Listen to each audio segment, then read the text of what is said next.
Ibu, bapak, saudara-saudari, adik-adik para sahabat Tuhan Yesus di Paroki Santo Yosef Medari dan di Stasi Santo Thomas Sayegan, juga para sahabat Tuhan Yesus dimanapun Anda berada, berkah dalam, salam semangat, sehat selalu, dan jangan lupa untuk berbahagia. Kembali marilah kita belajar ilmu sejati pada hari Senin tanggal 17 Januari tahun 2022. Bersama dengan gereja kita memperingati peringatan wajib Santo Antonius Abbas. Kita mengawali belajar ilmu sejati kita dengan berdoa dalam nama Bapa, Putra, dan Roh Kudus. Amin.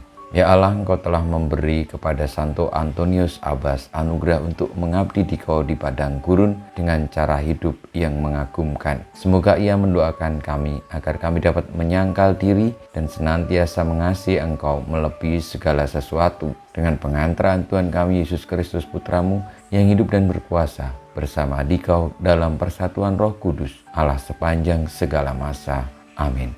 Para sahabat Tuhan Yesus terkasih, kita akan belajar ilmu sejati dari Injil Yesus Kristus menurut Markus bab 2 ayat 18 sampai dengan 22. Waktu itu murid-murid Yohanes dan orang-orang Farisi sedang berpuasa. Pada suatu hari datanglah orang-orang kepada Yesus dan berkata, "Murid-murid Yohanes dan murid-murid orang Farisi berpuasa. Mengapa murid-muridmu tidak?" Jawab Yesus kepada mereka, "Dapatkah sahabat-sahabat pengantin pria berpuasa selagi pengantin itu bersama mereka? Selama pengantin itu ada bersama mereka, mereka tidak dapat berpuasa. Tetapi waktunya akan datang, pengantin itu diambil dari mereka, dan pada waktu itulah mereka akan berpuasa. Tidak seorang pun menambalkan secarik kain yang belum susut pada baju yang sudah tua. Karena jika demikian, kain penambal itu akan mencapiknya, yang baru mencapik yang tua, sehingga makin besarlah koyaknya. Demikian juga tak seorang pun mengisikan anggur baru ke dalam kantong kulit yang sudah tua.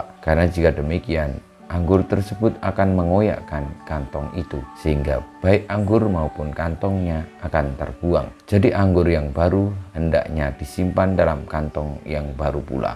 Demikianlah sabda Tuhan, terpujilah Kristus.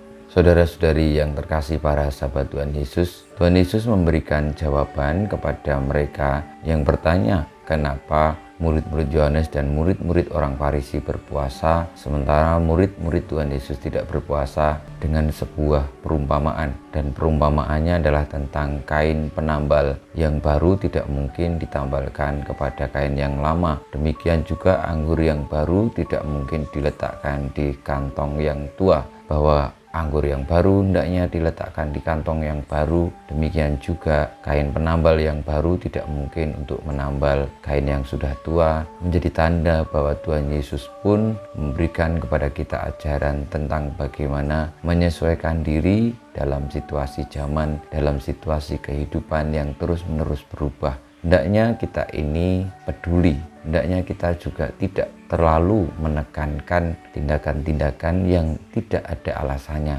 namun senantiasa memahami melakukan tindakan tertentu dengan alasan tertentu sesuai dengan yang diperlukan. Saudara-saudariku yang terkasih, kadang-kadang kita ini menyukai yang namanya status quo atau keadaan tanpa ada perubahan sama sekali, dan tidak mau menyesuaikan diri, beradaptasi, karena memang beradaptasi itu tidak mudah. Namun marilah kita melihat bahwa zaman ini berubah. Ada saatnya kita digantikan oleh orang-orang baru, oleh generasi muda yang akan melanjutkan kita.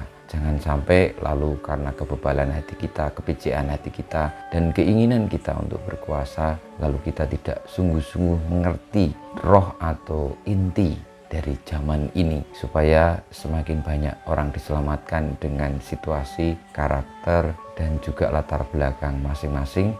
Maka marilah kita menjadi pribadi yang fleksibel, yang berbuat sesuatu senantiasa memiliki dasar sehingga menjadi pas dan sungguh-sungguh bisa memenuhi apa yang diperlukan dan berdampak bagi kebaikan dunia. Kita mohon berkat Tuhan, kemuliaan kepada Bapa dan Putra dan Roh Kudus, seperti pada permulaan, sekarang, selalu, dan panjang segala abad. Amin. Ya Yesus, jadikanlah hati kami seperti hati-Mu. Tuhan, bersama-Mu dan bersama Roh-Mu kita semua hidup kita, perjuangan kita untuk mampu beradaptasi, memahami maksud terdalam dari kehendak Tuhan, senantiasa dibimbing, dilindungi, diberkati Allah yang Maha Kuasa, Bapa, Putra, dan Roh Kudus. Amin.